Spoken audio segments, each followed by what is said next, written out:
اعوذ باللہ من الشیطان الرجیم، پناہ مانگتا ہوں میں اللہ کی شیطان مردود سے۔ بسم اللہ الرحمن الرحیم، اللہ کے نام سے جو بڑا مہربان نہایت رحم فرمانے والا ہے۔ وَإِذْ قَالَ مُوسَى لِقَوْمِهِ يَا قَوْمِ اذْكُرُوا نِعْمَةَ اللَّهِ عَلَيْكُمْ إِذْ جَعَلَ فِيكُمْ أَنْبِيَاءَ وَجَعَلَكُمْ مُلُوكًا وَآتَاكُمْ مَا لَمْ يُؤْتِ أَحَدًا مِنَ الْعَالَمِينَ۔ اور جب موسیٰ نے اپنے قوم سے کہا، اے میری قوم، اللہ کا جو احسان تم پر ہے اس کو یاد کرو، جب تم میں سے اس نے انبیاء بنائے اور تمہیں بادشاہ بنایا اور تمہیں وہ کچھ دیا جو دنیا میں کسی اور کو نہ دیا تھا۔ حاشیہ نمبر 42۔ موسیٰ علیہ السلام کا یہ خطبہ اس وقت کا ہے جب بنی اسرائیل فرعون کی غلامی سے آزاد ہو کر وادی سینا کے دشت فاران میں خیمہ زن تھے۔ ان کو قوم عظمت کی ایک جھلک گزشتہ تاریخ کے حوالے سے دکھلائی گئی ہے۔ اللہ تعالیٰ کی یہ سنت رہی ہے کہ اس نے نبی کا ساتھ دینے والی حامل کتاب قوم کو دوسری قوموں پر فوقیت اور فضیلت عطا کی۔ چنانچہ یوسف علیہ السلام کے زمانہ کے عروج و کمال اور بعد کے ادوار میں اقوام عالم میں ان کی فضیلت و فوقیت کا ایک طویل دور گزرا۔ ان میں کثیر تعداد میں انبیاء علیہ السلام کی بعثت ہوئی اور بعض کو ملوکیت یعنی بادشاہت بھی عطا کی گئی۔ وہ اللہ تعالیٰ کے ان بے شمار احسانات سے بخوبی واقف تھے اور قرآن میں متعدد مقامات پر اس کا ذکر کیا گیا ہے۔ یہ بات ذہن میں رہے کہ قرآن میں ملوکیت خلافت کے معنوں میں بھی آئی ہے جو محمود ہے، اور مطلق العنانیت کے معنوں میں بھی جو بلا شبہ مذموم ہے۔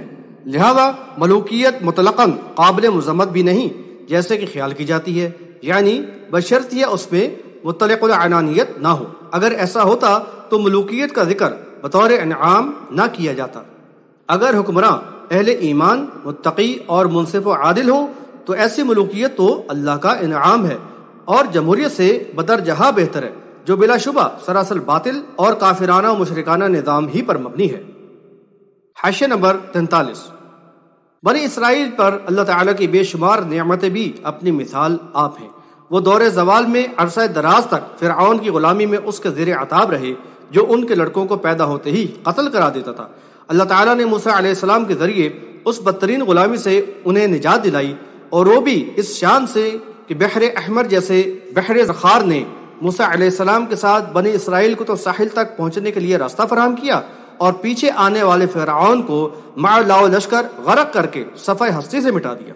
پھر وادی سینا میں ان کے لیے ابر کا سایہ کر دیا گیا، ان کے 12 قبیلوں کے لیے سنگلاخ جگہ میں 12 چشمے جاری کر دیے اور آسمان سے من و سلوہ نازل کر کے ان کی ضیافت کا مستقل اہتمام فرما دیا۔ الغرض بنی اسرائیل کی تاریخ اللہ تعالیٰ کے احسانات و انعامات اور دوسری طرف ان کے جواب میں قوم یہود کی نافرمانی اور سرکشی کے واقعات سے بھری ہوئی ہے۔ قرآن میں ان کی اس خصلت کو خصوصیت سے بیان کیا گیا ہے کہ انہوں نے اپنے محسن نبی موسیٰ علیہ السلام کو ستانے اور ایذا پہنچانے میں کوئی کسر نہ چھوڑی، بحوالہ سورۃ الاحزاب آیت نمبر 69 اور سورۃ الصف آیت نمبر 5۔ اب اس موقع پر پھر ان کو موسیٰ علیہ السلام کی زبانی اللہ تعالیٰ کے احسانات یاد دلا کر فلسطین میں جہاد و قتال کے لیے راغب کیے جانے کا واقعہ بیان کیا جا رہا ہے۔ یا قوم ادخلوا الارض المقدسة التي كتب اللہ لكم ولا ترتدوا على ادباركم فتنقلبوا خاسرین۔ یعنی تو اے میری قوم، اس پاک زمین میں داخل ہو جاؤ جو اللہ نے تمہارے لیے لکھ دی ہے، اور یعنی مقابلے کے وقت پیٹھ نہ پھرنا ورنہ تم نقصان اٹھانے والے ہو کر لوٹو گے۔ حاشیہ نمبر 44۔ اللہ کے رسول پر ایمان لانے اور ان کا ساتھ دینے والی قوم کو منصب خلافت اور اقتدار عطا کرنے سے پہلے آزمائش سے گزارا جاتا ہے تاکہ نظم و ضبط کے ساتھ ثابت قدم رہ کر وہ اپنے آپ کو اس کا اہل ثابت کریں۔ موسیٰ علیہ السلام کے اس خطبے میں بنی اسرائیل کو فلسطین پر قابض طاقتور اور جنگجو قوم یعنی عمالقہ سے جنگ کرنے کے لیے راغب کیا گیا ہے۔ چنانچہ ان کو بتایا جا رہا ہے کہ اللہ تعالیٰ نے تمہارے لیے فتح و کامرانی مقدر کر دی ہے اور تم اپنی آبائی سرزمین یعنی بیت المقدس میں قابض ہوگے، بشرطیہ کہ تم اللہ کی مدد پر یقین اور توکل کرتے ہوئے دشمنوں سے لڑو۔ یوسف علیہ السلام کی دور حکومت میں بنی اسرائیل مصر پہنچے تھے اور اس وقت سے وہ یہیں تھے، یہاں تک کہ موسیٰ علیہ السلام کے ساتھ وہاں سے نکل کر جزیرہ نما سینا میں آ کر خیمہ زن ہوئے۔ حاشیہ نمبر 45۔ بنی اسرائیل کو جنگ کی ترغیب دیتے ہوئے اس بات کی تنبیہ بھی کی گئی کہ وہ دشمن سے مقابلے کے وقت پست ہمتی نہ دکھائیں اور پیٹھ موڑ کر فرار کی راہ ہرگز اختیار نہ کریں۔ اگر انہوں نے ایسا کیا تو یہ فعل ایمان کے منافی ہوگا، ان پر اللہ کا قہر و غضب ہوگا اور پھر وہ ذلت و رسوائی اور خسارے کے مستحق ٹھہریں گے۔ قالوا يا موسى إن فيها قوما جبارين وإنا لن ندخلها حتى يخرجوا منها فإن يخرجوا منها فإنا داخلون۔ انہوں نے کہا اے موسیٰ وہاں تو زبردست لوگ ہیں اور جب تک وہ وہاں سے نہ نکل جائیں ہم ہرگز وہاں داخل نہ ہوں گے، یعنی البتہ اگر وہ وہاں سے نکل جائیں تو ہم داخل ہو جائیں گے۔ حاشیہ نمبر 46۔ مدتوں فرعونیوں کے غلام رہنے کے بعد یہودی بہت ہی بزدل اور پس ہمت ہو گئے تھے، نہ ان کا اللہ پر توکل تھا اور نہ اس کی غائبانہ نصرت پر یقین، نیز عمالقہ کے زور آور اور جنگجو ہونے کی شہرت نے ان کے دلوں پر شدید رعب اور ہیبت کی کیفیت طاری کر دی تھی۔ چنانچہ اللہ تعالیٰ کی طرف سے مسلسل یقین دہانی، فتح کی خوشخبری اور موسیٰ علیہ السلام کی وعظ و نصیحت اور مؤثر خطبے کا ان لوگوں پر کوئی اثر نہ ہوا، اور جب ان کو شہر میں داخل ہو کر جنگ کرنے کا حکم ملا تو انہوں نے صاف انکار کر دیا۔ قال رجلان من الذين يخافون أنعم الله عليهم ادخلوا عليهم الباب فإذا دخلتموه فإنكم غالبون وعلى الله فتوكلوا إن كنتم مؤمنين۔ یعنی اللہ سے ڈرنے والوں میں سے دو افراد نے جن پر اللہ نے انعام کیا تھا کہا کہ تم ان پر یعنی حملے کے لیے دروازے سے داخل تو ہو، پھر جب تم داخل ہو جاؤ گے تو تم ہی غالب رہو گے اور اللہ پر توکل کرو اگر تم ایمان والے ہو۔ حاشیہ نمبر 47۔ اس بزدل قوم یہود میں یہ دو مخلص اور جمع ہمت مرد مجاہد تھے جو اللہ پر ایمان و توکل اور اس کی نصرت پر یقین رکھتے تھے۔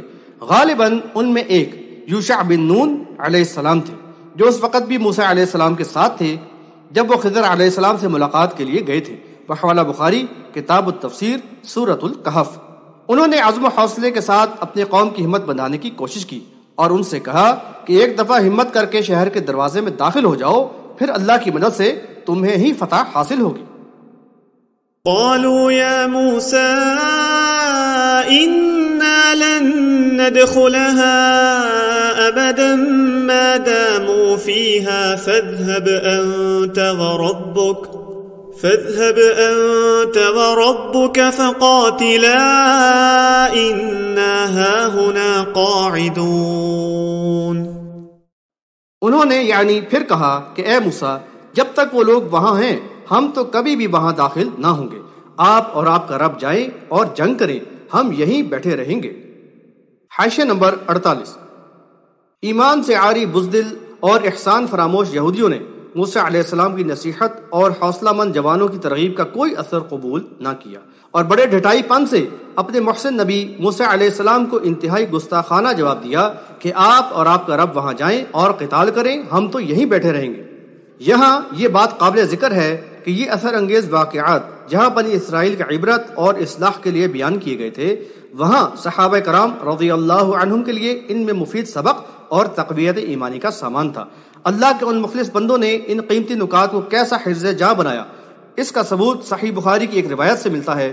عبداللہ بن مسعود رضی اللہ عنہ بیان کرتے ہیں کہ میں نے مقداد بن الاسود رضی اللہ عنہ کی ایک ایسی بات دیکھی کہ اگر وہ مجھے حاصل ہوتی تو اس کے مقابلے میں دنیا کی کسی بات کو محبوب نہ رکھتا۔ رسول صلی اللہ علیہ وسلم مومنوں کو مشرکین سے جنگ کی رغبت دلا رہے تھے کہ اس وقت مقداد بن الاسود رضی اللہ عنہ آ گئے اور عرض کرنے لگے کہ یعنی اے رسول صلی اللہ علیہ وسلم ہم اس طرح نہ کہیں گے جیسا کہ موسیٰ علیہ السلام کی قوم نے کہا تھا کہ آپ اور آپ کا رب جائیں اور جنگ کریں، بلکہ ہم تو آپ کے دائیں بائیں آگے پیچھے لڑیں گے۔ راوی بیان کرتے ہیں کہ میں نے دیکھا کہ ان کے اس قول سے نبی صلی اللہ علیہ وسلم کا چہرہ چمکنے لگا اور آپ صلی اللہ علیہ وسلم کو اس سے خوشی ہوئی۔ بحوالہ بخاری کتاب المغازی باب قول اللہ تعالی اذ تستغیثون ربکم فاستجاب لکم۔ اس واقعہ کو بخاری کچھ اختصار کے ساتھ سورہ مائدہ کی کتاب تفسیر میں بھی لائے ہیں۔ قال رب إني لا أملك إلا نفسي وأخي فافرق بيننا وبين القوم الفاسقين۔ یعنی موسیٰ نے کہا کہ اے میرے رب، میں اپنے اور اپنے بھائی کے علاوہ کسی پر کوئی اختیار نہیں رکھتا، اب تو ہم میں اور اس نافرمان قوم میں جدائی کر دے۔ حاشیہ نمبر 49۔ اندازہ کیا جا سکتا ہے کہ موسیٰ علیہ السلام کو اپنی قوم کے اس گستاخانہ جواب سے کس قدر رنج و ملال ہوا ہوگا، لیکن اللہ کے نبی کو یہ اختیار نہیں ہوتا کہ وہ اپنی نافرمان قوم کی روش کو معجزانہ طور سے تبدیل کر دیں۔ وہ تو اللہ تعالیٰ کی بارگاہ میں اپنی عاجزی اور بے بسی کا ہی اظہار کرتے ہیں۔ موسیٰ علیہ السلام نے درد بھرے الفاظ میں اپنی بے بسی کا اظہار کرتے ہوئے اللہ تعالیٰ سے استدعا کی کہ اس سرکش قوم سے ہماری جدائی کر دے۔ یہ اس نافرمان اور ہٹ درم قوم یہود کی کرتوت سے انتہائی بیزاری اور براءت کا اعلان تھا۔ قال فإنها محرمة عليهم 40 سنة يتيهون في الأرض فلا تأس على القوم الفاسقين۔ یعنی اللہ نے فرمایا کہ اب یعنی یہ زمین ان پر 40 سال تک کے لیے حرام کر دی گئی ہے، یہ لوگ اس زمین میں یعنی اسی طرح سرگردانی کرتے رہیں گے، تم ایسے نافرمان لوگوں کے حال پر کوئی افسوس نہ کرنا۔ حاشیہ نمبر 50۔ بنی اسرائیل نے احسان فراموشی، اللہ و رسول علیہ السلام کی نافرمانی و گستاخی میں تمام حدود سے تجاوز کر کے اپنے آپ کو قطعاً نااہل ثابت کر دیا کہ ان کو مزید نعمتوں سے نوازا جائے اور عمالقہ کو زیر کر کے ان کو اس زمین کی فرما روائی کا منصب عطا کیا جائے۔ اب تو وہ اسی کے سزاوار تھے اور یہی ان کا علاج تھا کہ ایک طویل مدت یعنی 40 سال تک صحرا نوردی کی مشقت سے انہیں گزارا جائے اور اسی طرح خاک چھانتے ہوئے وہ مر کھپ جائیں۔ وہ تو اس قابل بھی نہ رہے کہ اللہ کے نبی کے دل میں ان کے لیے ترحم اور ہمدردی کے جذبات پیدا ہوں۔ البتہ آنے والی نسل کو اس منصب کے لیے تیار کرنا مقصود تھا، لہذا اگلی نسل میں ایسے لوگ تیار ہوئے جنہوں نے یوشع بن نون علیہ السلام کی قیادت پہ بیت المقدس کو فتح کیا اور اس میں داخل ہوئے۔ سورہ بقرہ میں آیت نمبر 58 میں اس کا تذکرہ ہے۔